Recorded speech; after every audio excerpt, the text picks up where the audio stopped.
Hello everybody, and welcome to another episode of Taylor Talks, featuring Taylor Dalzell. In today's episode, I will be discussing the very controversial topic of the Palestine and Israeli conflict, which is featured in the Middle East. The conflict between the Palestinian Arabs and the Zionist Jews, now Israelis, is a modern phenomenon which dates back to the end of the 18th century, before Israel was even a country. Although the two groups have different religions, Palestinians majority of Muslims and Israelis the majority of Judaism, their differences are not between their religions. Rather, their strife is caused between a grouping of land known as Israel. The reason there is fighting over the land is because Palestine believes that it should own all of Israel and Palestine.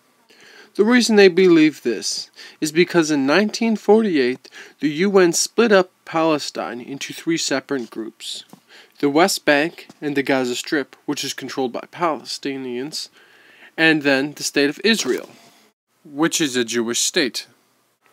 After the creation of Israel, the surrounding states, which included Lebanon, Syria, Jordan, Iraq, Egypt, and Palestine, attacked the State of Israel.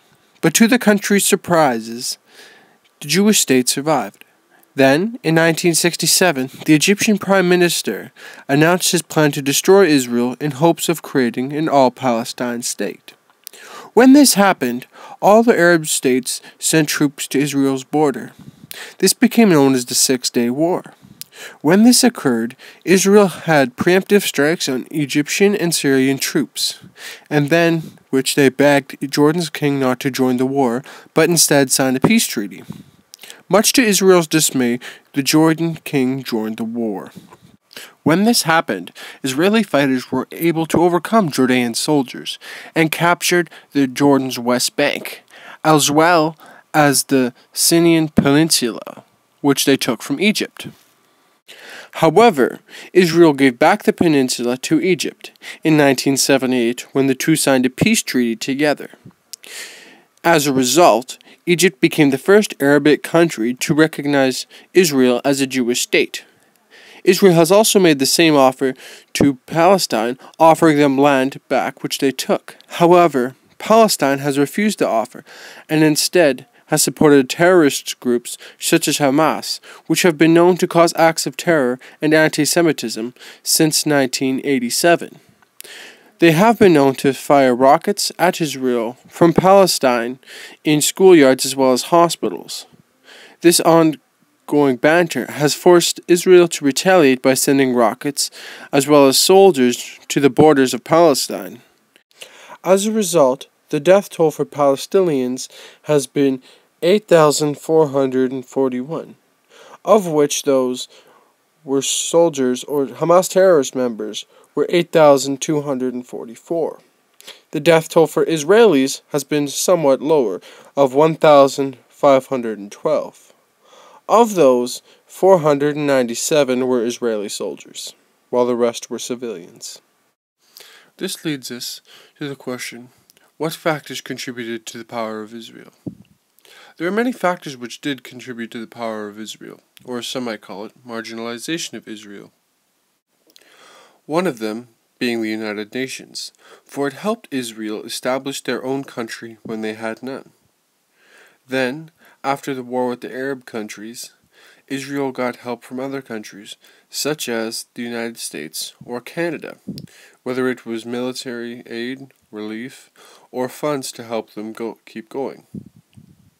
Another factor which has helped Israel was that during the Six-Day War, Israel seized land from Egypt and Palestine, which has either been used for themselves or has been helped use for bargaining chips in peace negotiations. Even though Israel gained this land during the Six-Day War, many feel it was not Israel's land to take, and therefore causes many varying perspectives on this matter. The first opinion, which is the pro-Palestinian opinion, is that Israel does not have the right to be a Jewish state, because the land was taken away from the Palestinians. Therefore, Israel is in the wrong and should give back the land to Palestine. The second opinion of the two I will be speaking about is the pro-Israeli opinion. This is almost as different as night and day when compared to the Palestinian opinion. The Israeli opinion would be that they have their own given right to a Jewish state, as much as the Arabs have their own given rights to their Muslim states. They also believe that their retaliations to the other countries, as well as terrorist groups, have been appropriate responses for the anti-Semitism and threats they face. Due to the varying opinions, the media often produces several different sides to the story, which is why the media has a huge impact on the matter of the Israel conflict, for the good and bad. Depending on what the views of the media are, they either believe that Palestinian or Israel is to blame for the cause of the problems. While one news site might think that Palestine is being treated horribly by Israel, another think that Palestine should have war crimes charged against them for their actions in the matter. This is the reason why the media has a very big impact on the matter of the conflict in places such as North America. The reason for this is because this is the only way people within North America will hear about it.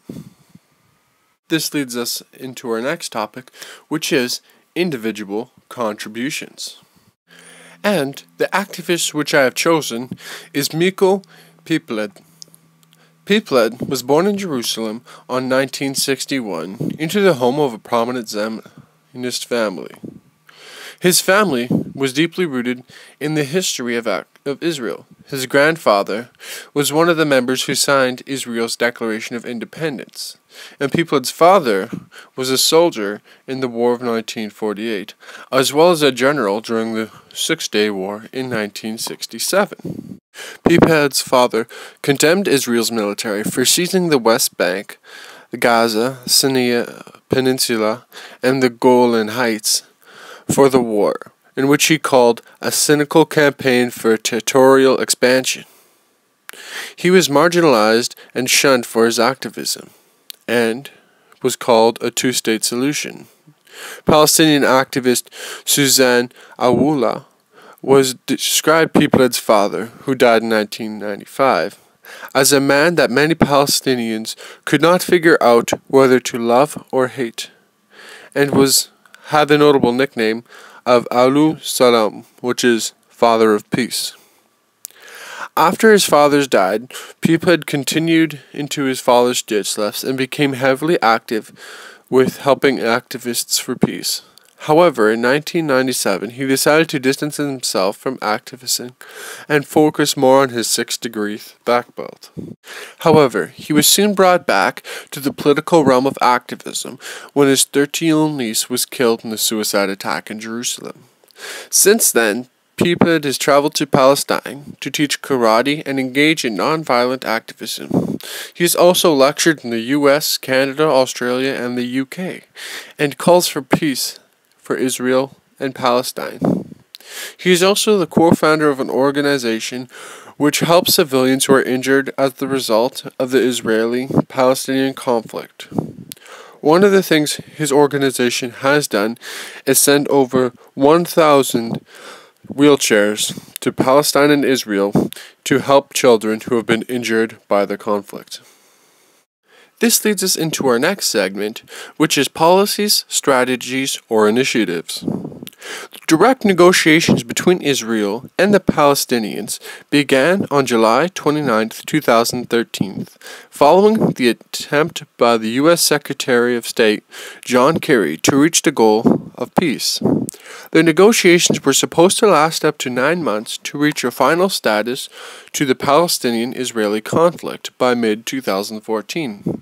The talks started in Washington, D.C., and were moved to the King David Hotel in Jerusalem, and finally Palestine. The deadline was set for establishing a broad outline for the agreement by the 29th of April in 2014. However, on the expiry of the deadline, the negotiations collapsed, with the U.S. Department official statement saying that no one side was to blame for the downfall, but rather that both sides did things that were incredibly unhelpful. Due to the fact that the peace negotiations fell through, some Middle Eastern analysts think that war could be near. I will not say sure whether or not I believe this, but I will say this. Both countries' leaders should tread lightly when dealing with the other and not be afraid to compromise in order for peace. Well, that's all the time we have today, folks. Thank you for tuning in to another episode of Taylor Talks. And next week, we'll be looking at the topic of the game Destiny and why this math teacher thinks it's the greatest thing since puns or suits. We'll have more in the story as it develops.